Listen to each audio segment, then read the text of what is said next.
Bombe, 5 clubs s'intéressent à Rodrigo. Un effet potentiellement mortel, les confidences glaçantes d'un champion du monde 2018. Real Madrid, l'impressionnante série de Ferland Mendy à Bernabeu. Message de Vinicius Junior à Mbappé, Carlo Ancelotti a pris sa décision. Avant de commencer, si c'est la première fois que tu passes ici, je t'invite donc à t'abonner, c'est gratuit, ça prend 2 secondes et ça fait plaisir. Merci beaucoup à toi. L'attaquant du Real Madrid vient d'inscrire un joli doublé avant la double confrontation face à Manchester City. Rodrigo Goes a repris du poil de la bête au meilleur moment de la saison, c'est-à-dire juste avant d'attaquer le sprint final et cette double confrontation cruciale face à Manchester City en Ligue des Champions, lui qui entretient une relation particulière avec cette compétition. En effet, depuis son arrivée à Madrid, le Brésilien est particulièrement efficace en Ligue des Champions et il l'avait été lors du dernier sacre de la Maison Blanche. Assurément, Carlo Ancelotti a besoin de lui cette année encore s'il veut que son équipe aille au bout. Il le sait et c'est pour ça qu'il a tant insisté avec lui malgré sa saison en dents de scie. Rodrigo ne craint pas Mbappé. Ce doublé face à l'Athletic fut aussi l'occasion pour Rodrigo d'envoyer un vrai message à celles et ceux qui pensent que l'arrivée de Kylian Mbappé va le condamner même si personne, absolument personne, ne souhaite voir le Brésilien quitter le Real Madrid au sein des supporters ou dirigeants. D'ailleurs, le joueur lui-même non plus n'a pas du tout cette idée en tête même si plusieurs grands clubs européens sont très à l'affût de sa situation dont le Paris Saint-Germain qui rêverait assurément de le prendre au Real Madrid en guise de représailles. Selon la Cadena Ser, plusieurs clubs anglais lui tournent également autour, Manchester City, Manchester United, Arsenal ainsi que Liverpool. Tous seraient prêts à faire sauter la banque pour celui que le Real est allé chercher au plus jeune âge et pour, finalement, seulement une quarantaine de millions d'euros. Néanmoins, Ignacio Marcano, le journaliste qui a pu prendre la température auprès de l'entourage du joueur, indique que Rodrigo n'envisage aucune porte de sortie. Il a tout gagné au Real Madrid et veut continuer à tout gagner, uniquement avec le Real Madrid, lui a-t-on lancé. Enfin, par rapport à Mbappé, Rodrigo ne se considère pas comme menacé car il n'évolue pas directement au même poste que le Français. Il a plutôt hâte d'évoluer à ses côtés et dans ce Real Madrid galactique qui se prépare. Le Brésilien le sait, le Real Madrid est le plus où il faut être et il veut en être un acteur. Raphaël Varane a révélé avoir été victime de plusieurs chocs aux graves répercussions, durant sa carrière. Le défenseur estime avoir abîmé son corps.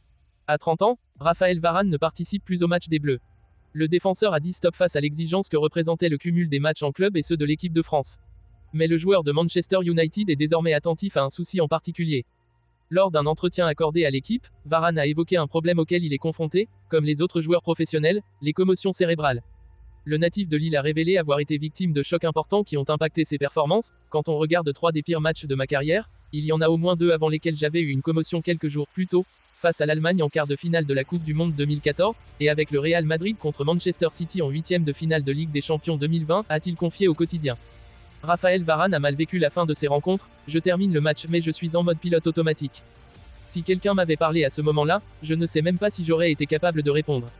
Je ne me souviens pas du match après ce choc. Après le match, dans l'avion, je ne suis pas bien et je le fais savoir. Ensuite, j'essaie de suivre un protocole de récupération pour bien m'alimenter et me reposer. Je n'étais pas dans mon état normal et donc j'ai été pris en charge. J'avais perdu du poids parce que j'étais déshydraté, je n'étais pas en forme. Après, je n'allais pas rater un quart de finale de Coupe du Monde parce que j'étais un peu fatigué. On pourrait limiter les têtes à l'entraînement. Le défenseur a finalement disputé les quarts de finale, j'étais diminué, mais finalement j'ai joué et plutôt bien, même si je perds ce duel contre Hummels, sur le but de l'Allemand, dont on m'a parlé pendant au moins 4 ans. Rire, ce qu'on ne saura jamais, c'est ce qui se serait passé si j'avais repris un impact au niveau de la tête. Quand tu sais que les commotions à répétition ont potentiellement un effet mortel, tu te dis que ça peut très mal tourner. À l'époque, je n'étais pas père de famille, mais aujourd'hui, à 30 ans et avec 3 enfants, je réfléchis différemment. Le mancunien pense qu'il faudrait davantage protéger les joueurs, on pourrait limiter les têtes à l'entraînement, là où elles ne sont pas forcément nécessaires. Quand tu enchaînes les têtes sur des frappes, des dégagements ou des centres puissants, ça peut aussi créer une commotion. Sur les matchs, cela fait partie des risques de notre métier, comme dans d'autres sports. Un pilote de Formule 1 sait très bien qu'il peut avoir un accident. Par contre, il faut tout faire pour que le jeu de tête se déroule dans les conditions les plus sécurisées possibles, a-t-il conclu. Arrivé en 2019 au Real Madrid, Ferland Mendy a établi une impressionnante série qui le fait entrer dans la légende du club. Ferland Mendy ne connaît pas la défaite à domicile. Le latéral français du Real Madrid n'a jamais perdu, lorsqu'il a joué avec les Merengues dans leur entrequet Santiago Bernabéu. Au total, il y a disputé 38 matchs et comptabilise 28 victoires et 10 matchs nuls. Des statistiques remarquables qui font entrer l'ancien Lyonnais dans la légende de la Maison Blanche puisqu'il intègre le cercle restreint des 5 joueurs de Madrid à n'avoir jamais connu la défaite à domicile. Le premier étant la légende hongroise Puskás, avec ses 98 matchs sans défaite. Sur la sellette, bien que ses statistiques ne l'encensent et qu'il ait trouvé auprès de Carlo Ancelotti un coach qui lui fait pleinement confiance, l'histoire entre Ferland Mendy et le Real Madrid n'est pas sûre de durer. En effet, arrivé pour 50 millions d'euros à la demande de Zinedine Zidane, alors au poste d'entraîneur du Real en 2019, Mendy pourrait voir sa place remise en cause par une arrivée fracassante dès cet été. Les merengues pensent à Alphonso Davies, le latéral bavarois pour se renforcer. Le contrat de Ferland Mendy quant à lui se termine en juin 2025. Pour l'instant aucune information concernant une éventuelle prolongation n'émerge du côté du club aux 14 Ligue des Champions. Qui de Vinicius Junior ou de Kylian Mbappé évoluera à gauche au Real Madrid? Carlo Ancelotti vient de prendre sa décision.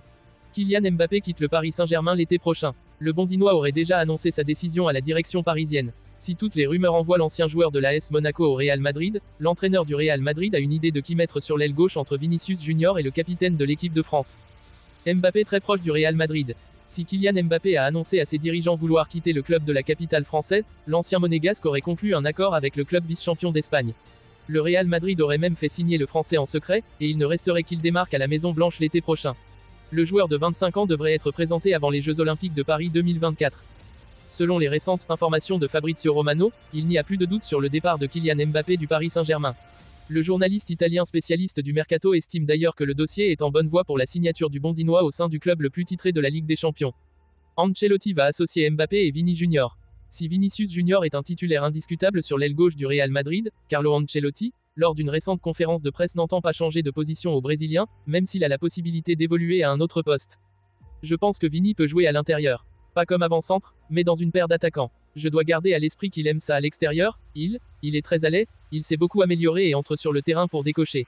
Cela a été bon pour lui à plusieurs reprises. Je veux le mettre là où il est le plus à l'aise, c'est-à-dire sur l'aile gauche, avait déclaré Ancelotti. À en croire les dernières informations de Marca, l'ancien coach du Paris Saint-Germain, de Chelsea ou encore du Bayern Munich envisage de faire jouer Kylian Mbappé et Vinicius Junior ensemble en attaque au Real Madrid. Ceux-ci seront appuyés par Jude Bellingham un peu plus bas.